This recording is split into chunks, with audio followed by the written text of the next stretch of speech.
আসসালামু আলাইকুম এভরিওয়ান, সবাই কেমন আছেন? আশা করছি সবাই ভালো আছেন। আলহামদুলিল্লাহ আমিও ভালো আছি। আজকে আপনাদেরকে দেখাবো আমাদের বাংলার সৌন্দর্য ঐতিহ্য মেট্রো রেল। এটা হচ্ছে মেট্রো রেলের সামনে একটা অংশ। আর আপনাদেরকে দেখাবো আজকে মেট্রো রেল আমাদের কত সুন্দর, আমাদের দেশের গৌরব, আমাদের দেশের অহংকার করার মতো একটা সম্পদ। তো যারা ভ্রমণ করেন না, যারা দেখেন না নিজের চোখে, তারা আসলে সময় পাইলে অবশ্যই ঢাকা গিয়ে মেট্রো রেলে চড়বেন, মেট্রো রেল ভ্রমণ করবেন।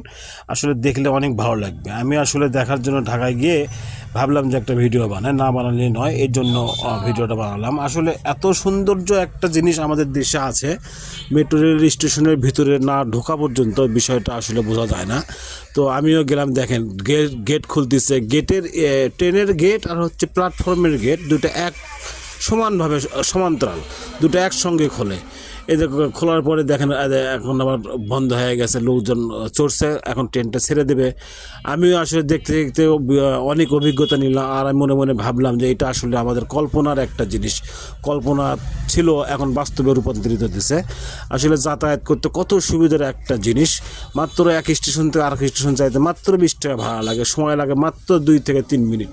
এটা হচ্ছে মেট্রো রেলের বগির ভিতরে একটা অংশ।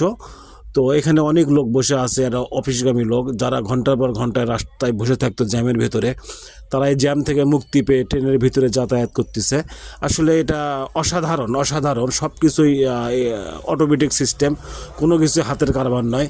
কার্ড পাঞ্চ করে ভিতরে ঢুকতে হয়, কার্ড পাঞ্চ করে স্টেশন থেকে বের হতে হয়। তো আমি আসলে অপেক্ষা করতে করতে ট্রেন চলে আসলো, আমি ট্রেনের ভিতরে ঢুকে আমি আসলে আমি ভিডিও করতেছি, মানুষ দেখতেছে।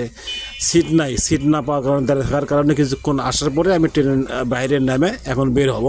এটা হচ্ছে রাস্তায় সিঁড়ির নিচে দিয়ে নিচে যাওয়ার একটা রাস্তা। তো